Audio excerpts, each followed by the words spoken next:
আসসালামু আলাইকুম ভিউয়ার্স, রেহেনা রান্নাঘরে আপনাদেরকে স্বাগতম। আশা করি দেশ ও প্রবাসে যাই যেখানে আছেন আল্লাহর রহমতে ভালো আছেন, সুস্থ আছেন। আজকে আমি আবার একটা দারুণ মজার রেসিপি নিয়ে চলে এসেছি। আজকে আমি ডিম আলুর ঝোল করে দেখাবো।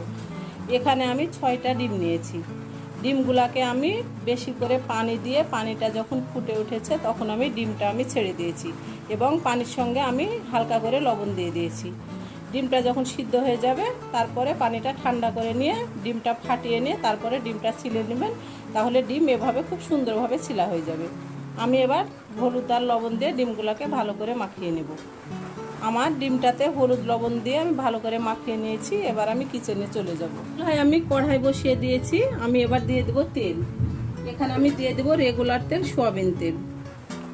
আমি এখানে হাফ কাপ তেল দিয়েছি, আবার আমি হাফ কাপ তেল দিয়ে দিলাম। আমি মোট এই কাপের 1 কাপ তেল দিয়ে দিলাম।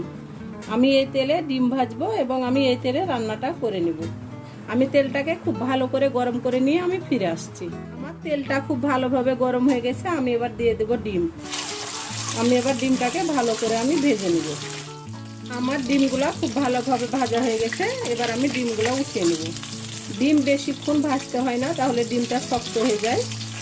ডিমটা 2 মিনিট ভেজে নিলে হবে। আমার খুব সুন্দরভাবে ডিমগুলো ভাজা হয়ে গেছে, দেখুন। আমি এবার ডিমগুলো উঠিয়ে নিলাম। আমি এবার দিয়ে দেবো আলু। আলুতে আমি হলুদ লবণ দিয়ে নিয়েছি হালকা করে। এবার আমি আলুগুলা দিয়ে দেবো। আলুগুলা দিয়ে আমি ভেজে নেব। আমি এখানে 6টা আলু দিয়েছি।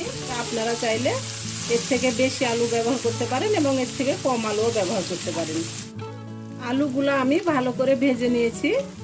এবার আলুগুলো আমি উঠিয়ে নেব।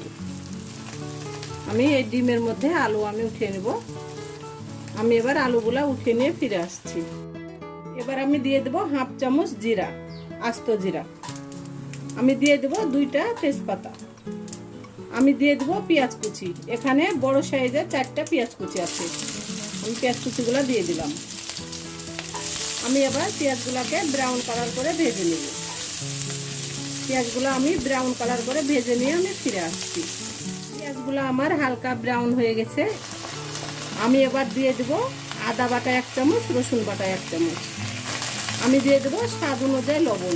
লবণটা দিলে মশলাটা ছিটকে না। আমি এবার আদা রসুনটাকে 20-25 সেকেন্ড ভেজে নিয়ে আমি ফিরে আসছি।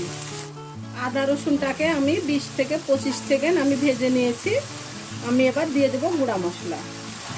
আমি এখানে দিয়ে দেব জিরার গুঁড়া হাফ চামচ, ধনের গুঁড়া হাফ চামচ, মরিচের গুঁড়া 1 চামচ, হলুদের গুঁড়া হাফ চামচ। আমি মশলাগুলো দিয়ে দিলাম। আমি দিয়ে দেবো অল্প করে পানি, গুঁড়া মশলাগুলো যেন পুড়ে না যায়। অবশ্যই হাতে সময় নিয়ে 2 থেকে 3 মিনিট মশলাটা কষিয়ে নেওয়ার চেষ্টা করবেন। আমি মশলাটাকে 2 থেকে 3 মিনিট কষিয়ে নিয়ে আমি ফিরে আসছি। আমি মশলাটাকে 2 থেকে 3 মিনিট আমি কষিয়ে নিয়েছি। দেখুন আমার তেলটা উপরে ছেড়ে দিয়েছে।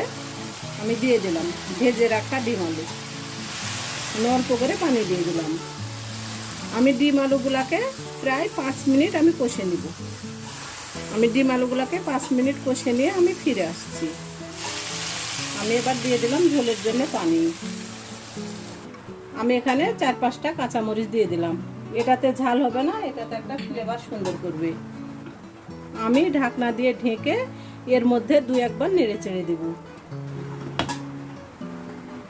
এবার আমি ঢাকনাটা উঠিয়ে নেব। দেখুন আমার ডিম আলুটা প্রায় হয়ে এসেছে। ডিম আলুতে খুবই অল্প মশলা ব্যবহার করতে হয়, তাহলে ডিম আলুর ঝোলটা খেতে খুব মজা লাগে। আমি এর মধ্যে লবণ চেক করে নিয়েছি, আমার লবণ লাগবে না। আমি ঢাকনা দিয়ে ঢেকে দিলাম। আমি রান্না করে আমি ফিরে আসছি। আমি এবার ঢাকনাটা উঠিয়ে নেব।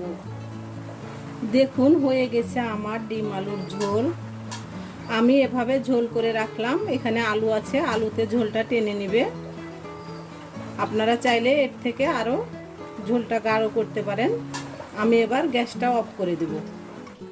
আমি এবার আপনাদেরকে পরিবেশন করে দেখাচ্ছি।